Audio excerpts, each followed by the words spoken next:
अस्सलाम वालेकुम स्टूडेंट्स, क्या हाल है जी? कैसे हैं आप सब? उम्मीद करता हूँ आप सब खैरियत से होंगे। स्टूडेंट्स, मैं हूँ मोहम्मद इब्राहिम आपके चैनल डायमेंशनल फिज़िक्स से। और स्टूडेंट्स, आज हम डिस्कस करेंगे फिज़िक्स की एक वेरी इंपॉर्टेंट लॉ जो है जी, law of conservation of angular momentum. ठीक है जी, मार्क कर लें कि आज का लेक्चर हमारा शॉर्ट क्वेश्चन और एमसीक्यूज़ पॉइंट ऑफ व्यू से काफ़ी इम्पोर्टेंट है। ठीक है, अल्लाह ताला का ये जो यूनिवर्स है, नेचर ने इसे बड़ा ही वेल जो है जी क्या किया हुआ है, मैनेज किया हुआ है।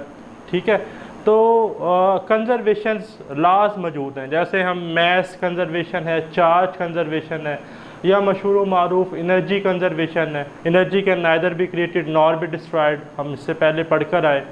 इसी तरह हमारे पास आज एक लॉ है, law of conservation of angular momentum. पहले आपने जो है वो पढ़ा था law of conservation of linear momentum. पहले तो ज़रा उसको देख लेते हैं वो क्या थी। देखिए, हम कहते थे for an isolated system total linear momentum of a system remains constant. Isolated system ऐसा सिस्टम जिस पे कोई एक्सटर्नल फोर्स ना लग रही हो। ठीक, तो अब फोर्स का एनालॉगी एंगुलर मोशन में क्या है, मैंने पढ़ाया इससे प्रीवियस वीडियो लेक्चर में, टॉर्क। और मोमेंटम का एनालॉगस जो है वो एंगुलर मोशन में क्या है, एंगुलर मोमेंटम। तो अगर हम कहें if no external torque act on a system, अगर किसी सिस्टम पर कोई एक्सटर्नल टॉर्क नहीं लग रही, मीन के कोई रोटेशन इफेक्ट ऑफ फोर्स नहीं लग रहा, then total angular momentum of a system remains constant. तो टोटल एंगुलर मोमेंटम को क्या रहना चाहिए, कंजर्व्ड, कांस्टेंट। उसे ही बच्चों हम क्या कहते हैं, law of conservation of angular momentum.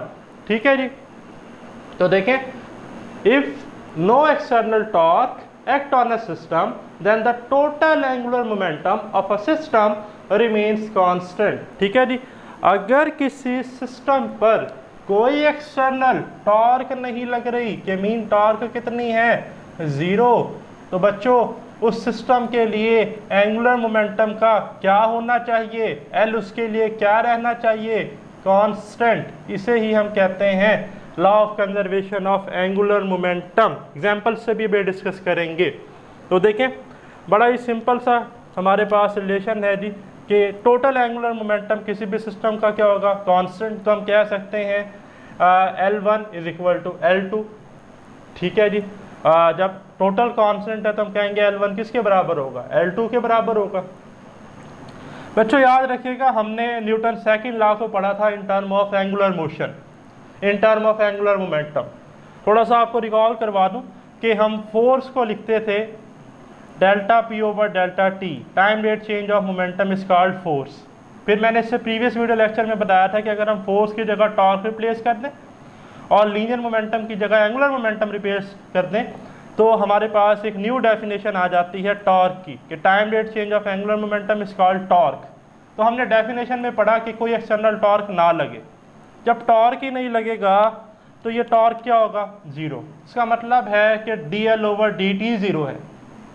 इसका मतलब कि एंगुलर मोमेंटम में विद रिस्पेक्ट टू टाइम कोई चेंज नहीं आ रही। तो इसका तो एक ही मतलब बनता है कि L क्या है इस केस में, कांस्टेंट, क्योंकि कांस्टेंट वैल्यू में कोई चेंज नहीं आती।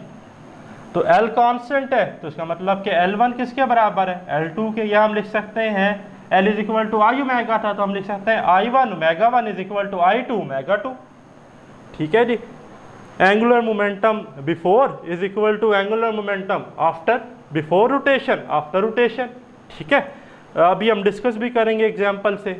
ठीक है, कि एंगुलर मोमेंटम कंजर्व्ड कैसे होता है। लेकिन इस इक्वेशन को मैंने इस फॉर्म में ज़रा यहाँ लिखा ताकि आपको बात ईजिली अंडरस्टैंड हो। कि देखिए, हमने अभी यही कहा ना कि I1 omega 1 is equal to I2 omega 2। या हमने क्या कहा कि L कांस्टेंट है। अगर L कांस्टेंट है तो इट्स मीन मैं ये कहना चाह रहा हूँ कि I ओमेगा क्या है, कांस्टेंट। इधर फोकस रखिएगा। जब मैंने कह दी ये बात कि हमारे पास I ओमेगा क्या है, कांस्टेंट, ठीक है, तो I को मैं लिख सकता हूँ कांस्टेंट ओवर ओमेगा। ठीक है, और आप ये पढ़कर आए हैं कि अगर हम कांस्टेंट और ये इक्वालिटी के सिंबल को मिला लें तो ये रिप्लेस हो जाता है प्रोपोर्शनैलिटी के सिंबल से। तो रिलेशन आया कि मोमेंट ऑफ इनर्शिया और एंगुलर वेलोसिटी का रिलेशन हमारे पास क्या है, इनवर्स। तो याद रखिएगा कि मोमेंटम कंजर्व रखने के लिए अगर मोमेंट ऑफ इनर्शिया ज़्यादा है तो एंगुलर वेलोसिटी को क्या होना पड़ेगा, कम। और अगर मोमेंट ऑफ इनर्शिया कम है तो एंगुलर वेलोसिटी को क्या होना पड़ेगा, ज़्यादा। ठीक है, तो I is inversely proportional to omega. Moment of inertia ज़्यादा, एंगुलर वेलोसिटी कम। मोमेंट ऑफ इनर्शिया कम, एंगुलर वेलोसिटी ज़्यादा। कैसे भाई, देखें, सपोज करें एक केस है हमारे पास कि मोमेंट ऑफ इनर्शिया स्टार्ट में जो है वो क्या है, ज़्यादा, तो एंगुलर वेलोसिटी क्या है, कम। ठीक है, एक तो ये पॉसिबिलिटी बन सकती है। या एक और केस हो सकता है कि जब मोमेंट ऑफ इनर्शिया क्या है, कम, तो टोटल एंगुलर मोमेंटम कंजर्व रखने के लिए एंगुलर वेलोसिटी क्या हो जाएगी, ज़्यादा। और आसान लफ्ज़ों में समझाऊं तो देखें, मैंने अभी इधर आपको बात बताई कि L is equal to I omega, और ये L कांस्टेंट होने का मतलब ये है कि आई ओमेगा क्या है, कांस्टेंट। अब इधर फोकस रखिएगा, मैंने कहा इधर मोमेंट ऑफ इनर्शिया ज़्यादा था, कितना था, लेट से 20, एंगुलर वेलोसिटी थी 5, आई ओमेगा का प्रोडक्ट कितना आया, 100। कितना आया बच्चों, 100। ठीक है, इधर था मोमेंट ऑफ इनर्शिया कम, भाई कितना कम था, लेट से 5 था, एंगुलर वेलोसिटी थी 20, तो 20 multiply by 500, 5 multiply by 20 is equal to 100। Means के ये जो टोटल एंगुलर मोमेंटम है ये क्या रहेगा, कंजर्व। तो उसके अकॉर्डिंग आई और ओमेगा अपने आप को एडजस्ट करेंगे।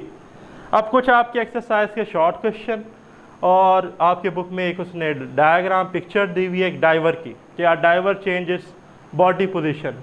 ठीक है, क्यों करता है, जब वो डाइव लगाता है पूल में जाने के लिए।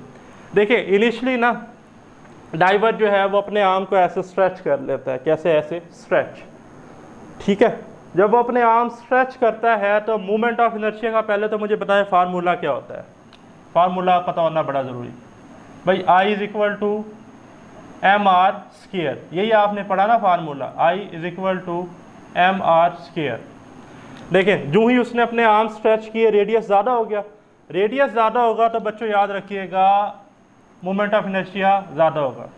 तो इनिशियली उसका मोमेंट ऑफ इनर्शिया ज़्यादा होता है, इसलिए मैंने ब्लू से बड़ा लिखा है। तो तब जब वो इनिशियली मोमेंट ऑफ इनर्शिया ज़्यादा होगा, डाइव करेगा तो रोटेशन बड़ी कम आएगी। जो ही जब वो डाइव करेगा तो रोटेशन बड़ी कम होगी। लेकिन ड्यूरिंग जर्नी वो अपनी पोजीशन जो है उसको क्या कर लेगा, क्लोज टक पोजीशन, अब अपने आप की बॉडी को स्क्वीज कर लेगा।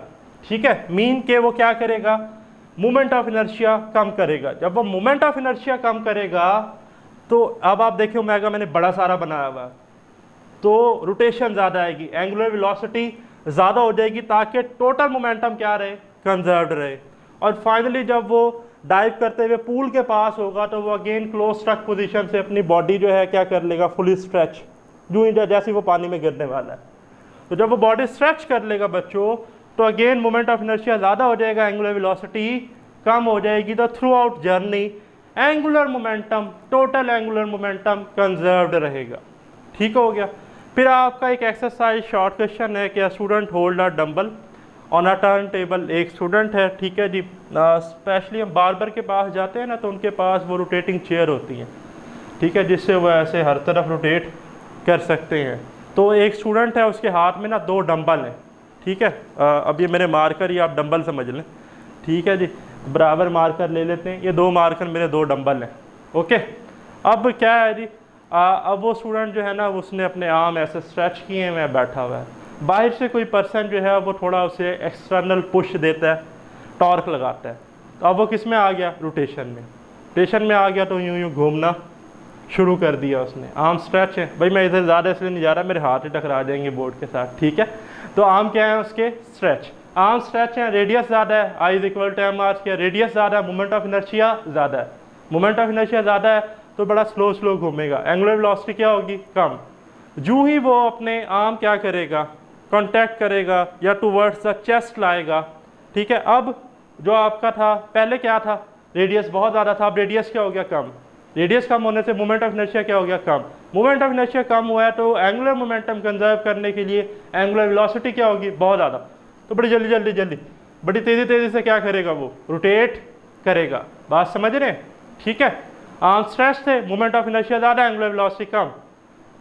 कॉन्टैक्ट किए, मोमेंट ऑफ इनर्शिया कम, एंगुलर वेलोसिटी ज़्यादा। ठीक है, इसी तरह जो डांसर होते हैं ना, स्पेशली आई स्लाइडिंग जो डांस करते हैं, वो अपनी लेग्स को कभी उन्होंने स्ट्रेच किया हुआ होता है, ठीक है, कभी उन्होंने अपनी लेग को क्लोज टक पोजीशन में रखा हुआ होता है। तो जब क्लोज टक पोजीशन में होती है तो एंगुलर वेलोसिटी ज़्यादा होती है, जब स्ट्रेच होती है तो एंगुलर वेलोसिटी कम होती है, but through out angular momentum क्या रहता है? कंजर्व। टोटल एंगुलर मोमेंटम हमेशा क्या रहता है? कांस्टेंट। तो ये था स्टूडेंट हमारा आज का वीडियो लेक्चर। अगर स्टिल आपका कोई क्वेश्चन है तो कमेंट्स में ज़रूर डिस्कस कीजिएगा। मुझे दे इजाज़त, अल्लाह हाफिज़।